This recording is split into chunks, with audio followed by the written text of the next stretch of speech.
So আসসালামু আলাইকুম লাভ, চলো আজকের পাঠটা শুরু করা যাক। এখানে কোনো কেপা আইডলকে ছোট করা হয় না, তাই কেউ বাজে কমেন্ট করবা না। তে অবাক হয়ে বলল, এগুলি আপনি কোথায় পেলেন? কিনে নিয়েছি মানে কি? আমাদের মালি রহিম চাচা এগুলি পেয়েছিলেন, উনি মাকে দেখিয়েছিলেন, মা আংটিগুলি রহিম চাচাকে দিয়ে দিয়েছিলেন, কারণ মা তো চেনে না এগুলি কার।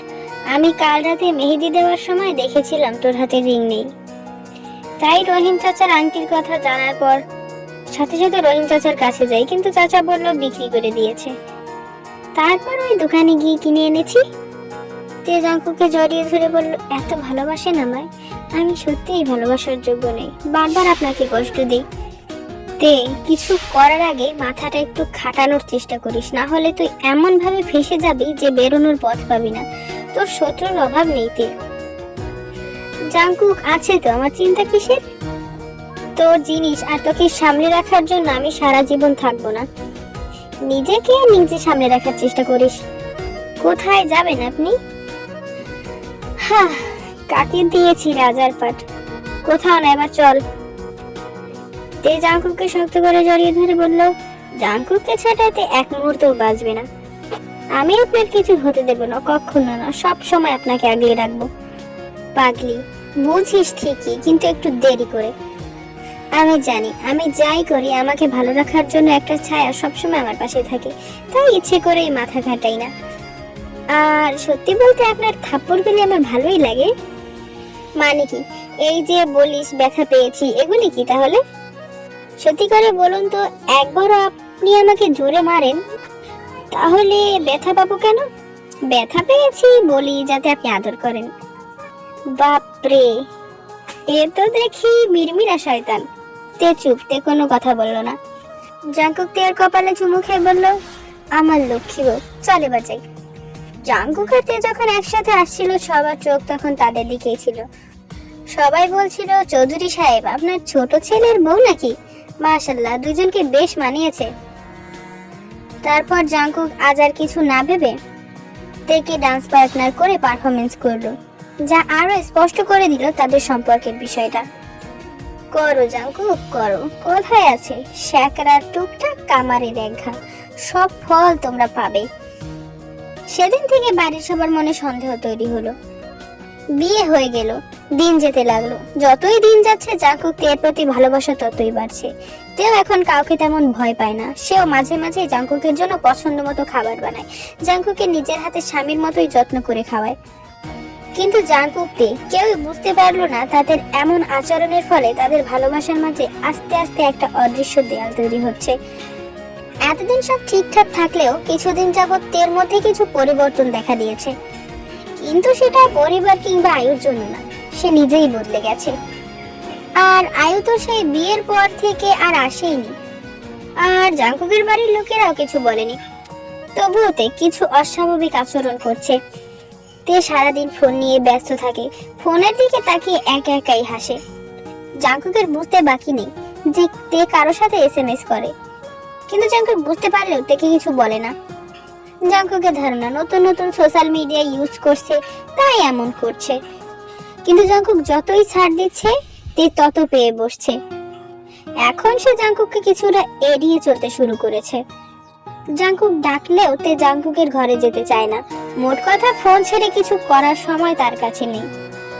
জাঙ্কুক সেসব মেনে নিয়েছিল, কিন্তু রাতে ঘুমানোর আগে তেকে ফোন দেওয়া জাঙ্কুকের প্রতিদিনের রুটিন। প্রতিদিনের মতো আজকেও ফোন দিয়েছে, কিন্তু কল ওয়েটিং। রাত 12টা বাজে, এখন কোনো জরুরি ফোন থাকার কথা না, তাও জাঙ্কুক ভাবলো হয়তো দরকারি ফোন, তাই কেটে দিল। প্রায় 10 মিনিট পর আবার জাঙ্কুক ফোন দিল, কিন্তু এখনো কল ওয়েটিং দেখে জাঙ্কুকের বুকে চিনচিন ব্যথা শুরু হলো। 12টা থেকে 3টা পর্যন্ত সে দেখে এক নাগারে কল দিয়েছে, কিন্তু প্রতিবারই ওয়েটিং পেয়েছে। এবার জাঙ্কুক বুঝতে পেরেছে কিছু একটা ঘটছে যার ব্যাপারে সে জানে না। জাঙ্কুক তের ঘরে গিয়ে নক করলো। তে ভাবলো হয়তো কেউ দরকারে এসেছে, সে জিজ্ঞেস করলো কে। জাঙ্কুক কথা বললো না। তে দরজা খুলতেই জাঙ্কুক ঘরে ঢুকে পড়লো। জাঙ্কুকের চোখ দুটি লাল হয়ে আছে, দেখে বোঝা যাচ্ছে সে খুব রেগে আছে। জাঙ্কুকে দেখে তে ভয় পেয়ে গেল। তে বুঝলো তার কপালে আজ দুঃখ আছে, তাড়াতাড়ি ফোনটা লুকিয়ে ফেললো। কিন্তু জাঙ্কুক তেকে কিছু না বলে বিছানায় বসে পড়লো আর মাথা নিচু করে কি জানি ভাবতে লাগলো। থমকে যাওয়া জাঙ্কুক ঝড়ের পূর্বাভাস ভেবেই তের গলা শুকিয়ে গেল। তে কথা বলতে যাচ্ছে কিন্তু ভয়ে গলা জড়িয়ে যাচ্ছে, কারণ সে জানে এত রাতে জাঙ্কুক এমনি এমনি তার ঘরে আসেনি, এখন নিশ্চয়ই তাকে মার খেতে হবে। তবুও সে সাহস করে বলল, এত রাতে আপনি এখানে? জাঙ্কুক মুখ তুলে তের দিকে তাকালো, তারপর উঠে দাঁড়িয়ে তের কপালে একটা চুমু খেলো। তে অবাক হয়ে গেল। জাঙ্কুক তের মাথায় হাত বুলিয়ে বলল, কখনো এমন কিছু করিস না যাতে কাউকে ভয় পেতে হয়।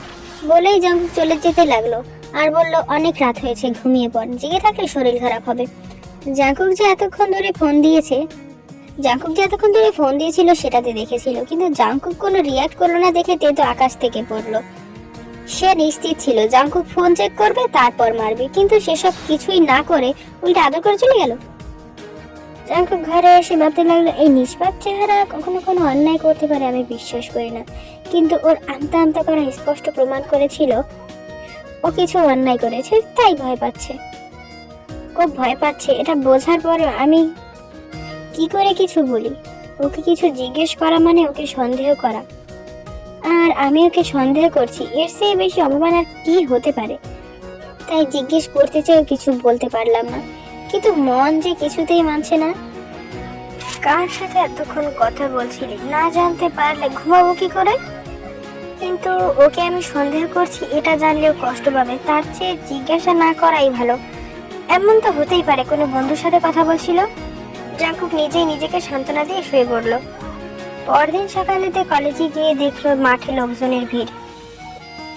কি হচ্ছে জানার আগ্রহ নিয়ে তে এগিয়ে গেল। গিয়ে যা দেখলো তাতে নিজেই নিজের চোখে বিশ্বাস করতে পারছে না, কারণ জাঙ্কুক আর সুগা মিলে সেই ছেলেটাকে মারছে যার সাথে তে সারা রাত কথা বলেছিল। তে মনে মনে বলল, অবাক কাণ্ড, জাঙ্কুক ভাই তো আমার ফোন ধরেনি, তাহলে কি করে জানলো আমি এই ছেলেটার সাথেই কথা বলছিলাম? জাঙ্কুক আর সুগা ছেলেটাকে মারতে মারতে অবস্থা খারাপ করে দিয়েছে, ছেলেটার নাক মুখ থেকে রক্ত পড়ছে। আমার জন্য এভাবে কেউ মার খাচ্ছে, না না, এটা হতে পারে না, আমার ওকে বাঁচানো উচিত। তে দৌড়ে গিয়ে জাঙ্কুককে ফিরানোর চেষ্টা করতে লাগলো। ভাই ছেড়ে দিন প্লিজ, ওর কোনো দোষ নেই। তে জাঙ্কুককে বাধা দিচ্ছে দেখে সুগাও অবাক হলো। সুগা থেকে বলল, কি করছো তে তুমি? এখানে কেন এসেছো? ক্লাসে যাও।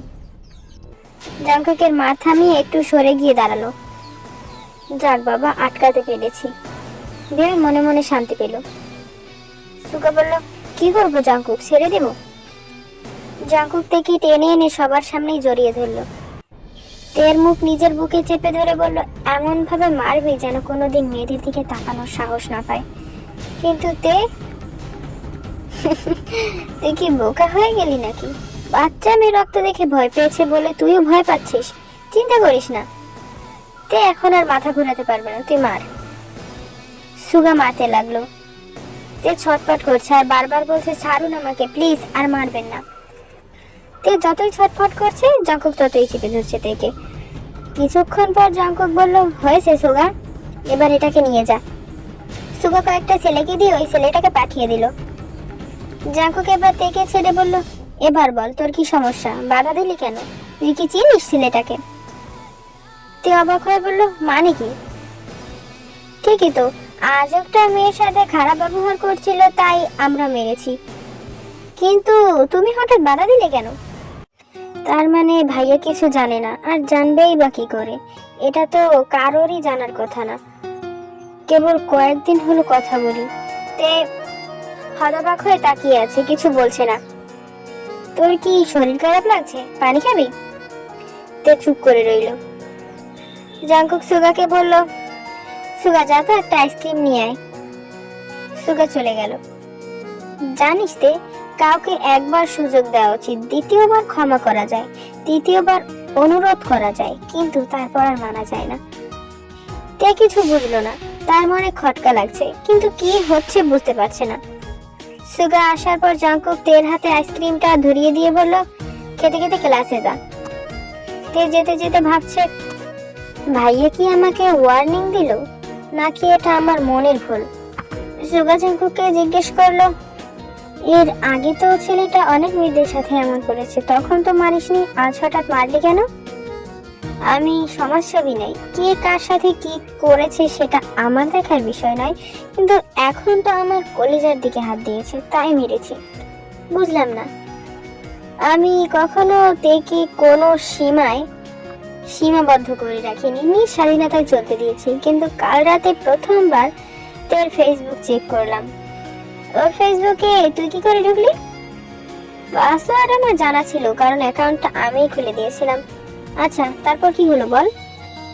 অ্যাকাউন্ট লগ ইন করার সাথে সাথে মেজাজ খারাপ হয়ে গিয়েছিল, কারণ তে প্রোফাইল পিক কেমন বাজে ভঙ্গিতে তোলা, আর তাতে অনেক ছেলেদের কমেন্ট। তারপর এসএমএস চেক করে দেখলাম অনেক ছেলেদের সাথেই সে কথা বলে, আর এই ছেলেটার সাথে তে অনেক বেশি এসএমএস করে।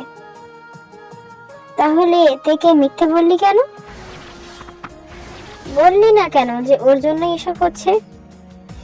কি যে বলিস না সুগা, নিজের প্রেমিকাকে সন্দেহ করছি, তার জন্য এর চেয়ে বেশি অপমান আর কি হতে পারে?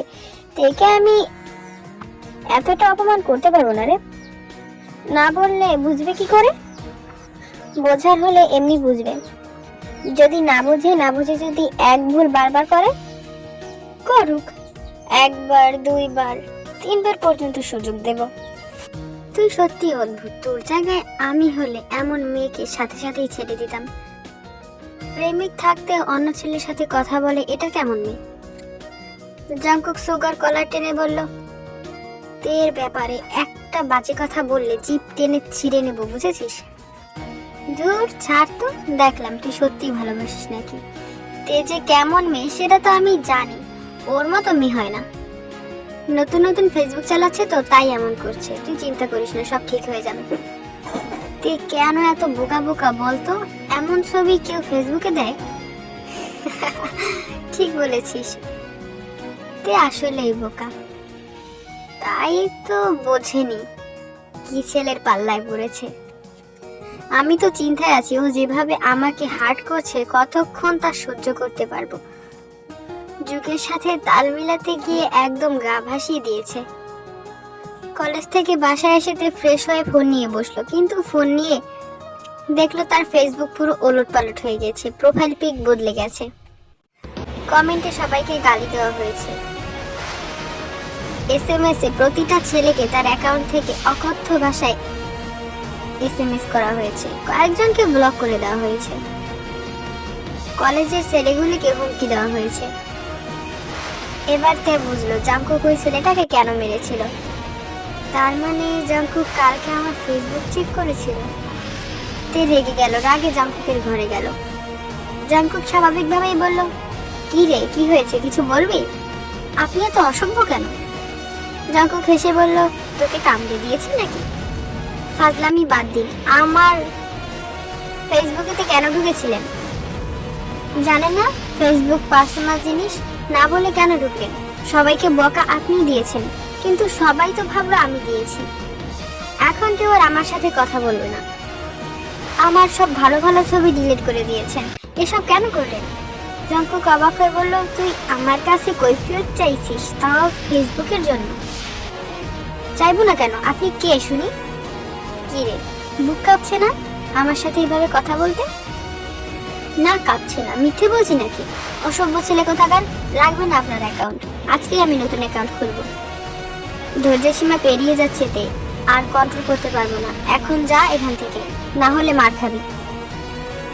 যাচ্ছি, একবারেই চলে যাব আপনার জীবন থেকে। চলে যাচ্ছি আমি, আপনার সাথে সম্পর্ক রাখতে চাই না। জাংকুক বসেছিল, দাঁড়িয়ে বলল, কি কি বললি তুই, আবার বল। আমি আপনার সাথে সম্পর্ক রাখতে চাই না। কথা বলতে দেরি হলো, কিন্তু জাংকুকের থাপ্পড় মারতে দেরি হলো না। তে তাল সামলাতে না পেরে পড়ে গেল, বলে উঠল, আহ, এত জোরে মারলেন? এই প্রথম জাংকুক তেকে জোরে থাপ্পড় মারলো, গালে আঙুলের ছাপ পড়ে গেছে। জাংকুক এসে তেকে তুলে আলতো করে আদর করে বলল, কি হয়েছে বল না, কেউ কিছু বলেছে? আগের বারের মতো ভুল বুঝেছিস, বল কি হয়েছে, আমি সব ঠিক করে দেব। বিশ্বাস কর, আমি এমন কিছু করিনি যাতে তোর খারাপ লাগতে পারে, বল না কি হয়েছে। কি রে, চুপ করে আছিস কেন, বল। না, কেউ কিছু বলেনি, আর কিছু ঘটেওনি। তাহলে গাল ফুলিয়েছিস কেন? আমি স্বাধীনতা চাই। আমি তোকে স্বাধীনতা দেইনি? এমন স্বাধীনতা না, আমি সবার মতো ঘুরতে চাই, বেড়াতে চাই, সবার সাথে কথা বলতে চাই। আপনি আমায় শাস্তি দেন না, বান্ধবীদের সাথে ঘুরতে যেতে দেন না, ফেসবুকে ছবিও দিতে দেন না। জাঙ্কুক হেসে বলল, আহ পাগলি, এই জন্য ব্রেকআপ করতে হয়? বোকা কোথাকার। আচ্ছা, যা যেভাবে ইচ্ছে সেভাবেই থাকিস, আমি কিচ্ছু বলবো না, বাধাও দিব না। কবে যে তুই বড় হবি কে জানে।